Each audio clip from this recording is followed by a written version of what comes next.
Right, so this is going well, isn't it? I'm hoping the sound on here, because I'm doing the old faithful method of the telephone. And sorry about the delay, but I just did it I just did it on my consulting Facebook page rather than this Facebook page. So I believe there was no sound on the post that I just did. I have good reason to believe there was no sound. Is there sound on this? I don't know. I hope so. If there is, please show. I would say if there isn't sound, let me know. But that's a ridiculous thing to say, isn't it?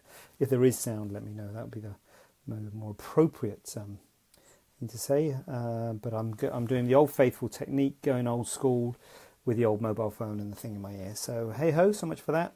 I just spent 10 minutes pouring my heart out about World Mental Health Day, and I think no one will know about it except me. But yeah, so hopefully we're on a live footing here. Basically, I think it's good. It's good that we're getting more awareness about mental health and trying to do something about the stigma with mental health.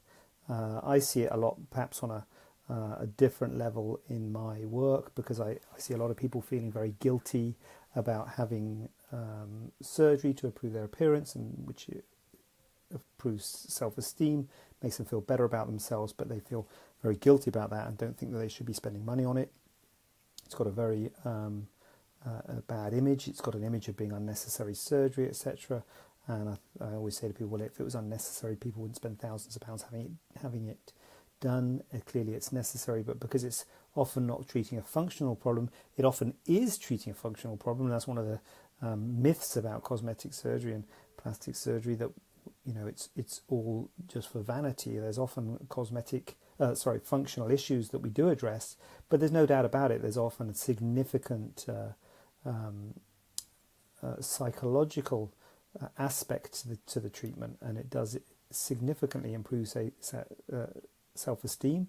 Patient satisfaction rates are huge for cosmetic surgery. Operations such as breast augmentation, breast reductions, tummy tucks, huge patient satisfaction rate, and it is a very effective operation at making people feel better about themselves, more confident about themselves. Often externally they don't look any different, but they often feel a lot better about themselves. And so I would say, why is that therefore not necessary or not an important operation? But it's just the society we're in. We don't value mental health and psychological problems in the same way that we value physical problems. And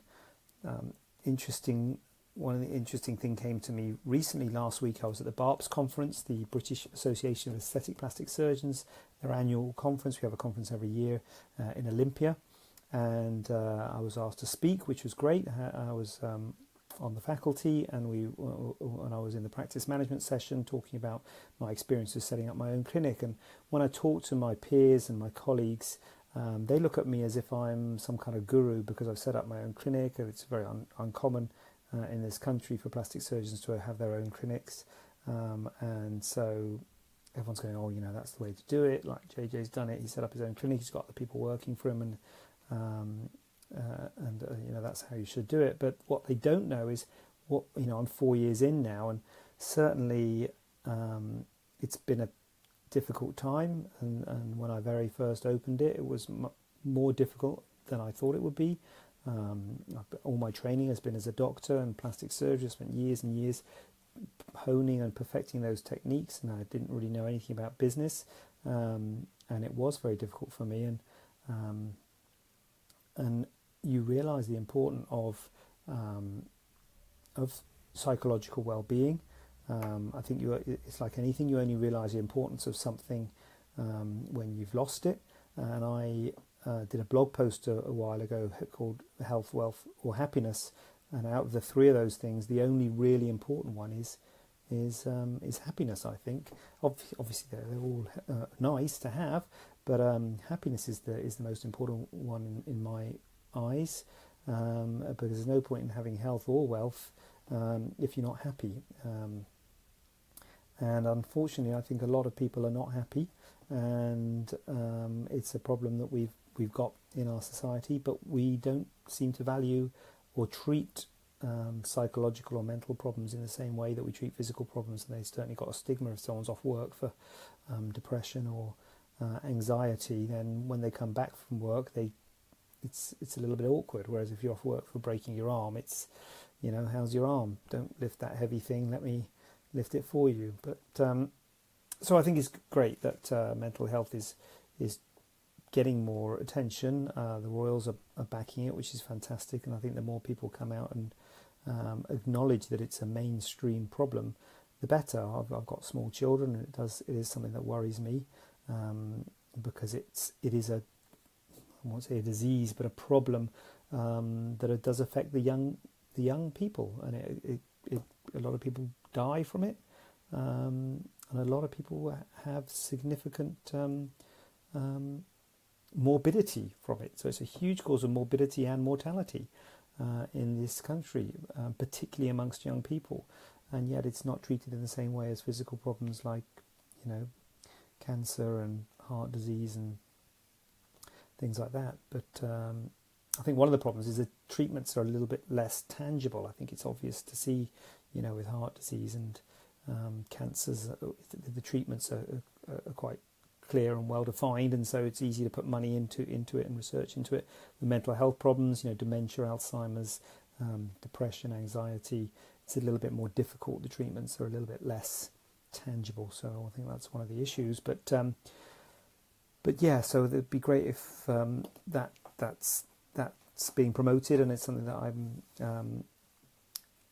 I'm interested in myself in raising awareness of those problems, because it has been a bit of a roller coaster for me, certainly with my clinic and with my practice. It hasn't been, I think, how it looks on the outside, and I think that's one of the problems with Facebook and Twitter and everything on the outside looks great.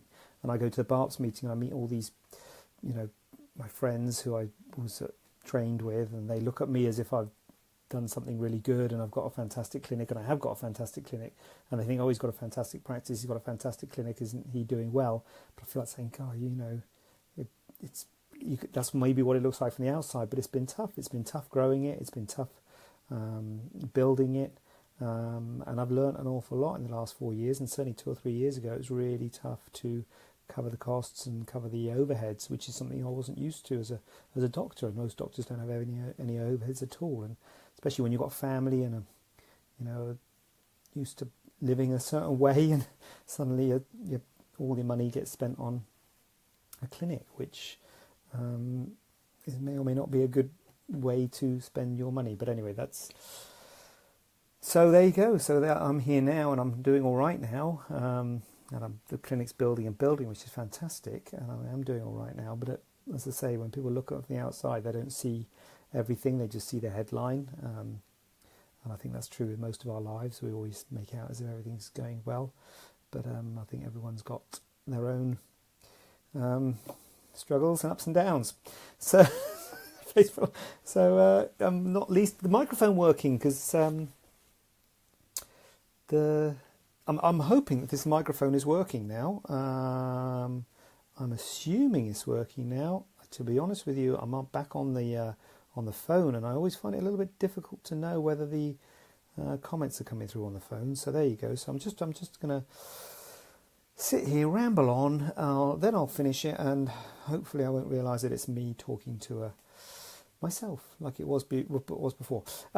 So yeah, we've had a lot of questions, a lot of queries from people who have had who are patients of mine who've had breast augmentation. So Laura's asked me to talk about what to expect after breast augmentation. I think I'm supposed to be talking about today. So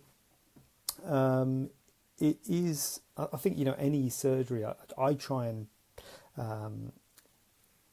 tell people about what they can expect immediately post-op, and I give post-op instruction sheets and what have you. But I think it's always difficult, nonetheless, to really know until you're there, because things are a bit weird and a bit strange to start off with. And a lot of my practice and a lot of the team at the clinic a lot of the time we spend is talking to people in the immediate post-op period. Now, I would say the immediate post-op period is probably the first couple of months, really, after surgery. Things look a bit strange, things can be a bit swollen, things feel a bit strange, particularly with breast augmentations. Everything's been stretched, as you can imagine. It's a bit unnatural, really, if you think about what's happening. Try and think about what's happening with the breast augmentation.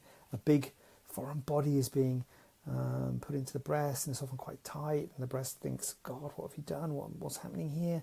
Funny sensations, numbness, vibrations, weird sensations, all sorts of weird stuff happens in the first few weeks. People think, goodness me, I didn't expect this. I didn't think my breast would be numb after this surgery. You never told me that. I'm like, well, it can be a bit numb, can be a bit overly sensitive, but it comes back to life. It's not a permanent thing. It's often a problem just to start off with. And so it is a bit weird. It feels a bit weird. It also feels like it's not you. There's a very strange sensation that it's not part of your body, because it feels sort of alien, because it feels sort of stuck on, if you like. The shape looks strange. The shape's often very full in the upper pole. And that's with any sort of breast surgeries. With lifts and reductions, it's the same. I deliberately put volume into the upper pole because in time gravity lets it settle. So everything looks a bit strange. And the other weird thing, not so much so weird, but the other important thing to realise is that things settle at a different rate between the two. Anytime you operate on things with two sides, they can settle at a different rate between the two. So sometimes people say the right one's perfect, but the left one's sitting high or wide, or my nipple's high, or my whatever. And it is, you do think, well, why is the left fine? Why is one fine and the other one not fine? And it's just the way it is. Things just take time for things to settle, and they do look and feel a little bit strange to start off with, and there can be all sorts of unusual sensations. But I write the common things down in the post-op instruction sheet. There's often air in the pocket, so you get gurgling and weird sounds and weird sensations. And that's what we're here for. So if you have any funny feelings or funny sensations, give us a ring. It's always best to ask about it rather than worrying about it at home. A lot of people worry that it's something bad happening. Usually if something bad happens, it's pretty obvious. It's not subtle when bad things happen. They're very rare, but they can happen. We talk about it pre-op, but it's usually pretty obvious if something bad happens. But if you are concerned about anything, if you're worried about anything, you can always get in touch and give us a ring. So I hope that is helpful, and sorry about the earlier problems. I'm hoping the problems are okay with the good old faithful phone and the plug-in headphones with the audio. I will continue pushing the boundaries on technology. I will not let this stop me. But that's the thing about Facebook Live. You can't practice it, can you? I'll practice the mic. Sorry about the mic issues. Hoping the mics work well here. Got any questions? Post them down there. Get involved. I will answer them next week. In some other, what's happening next week? Got a feeling I'm operating late next week, but I don't know. I'll post about it. But anyway, I'll be there sometime next week. And happy World Mental Health Day. And I'm very pleased that awareness is being raised, and more people are coming and talking about this. And I think the more we talk about it, the better. So have a good evening, and I will sign off. Bye.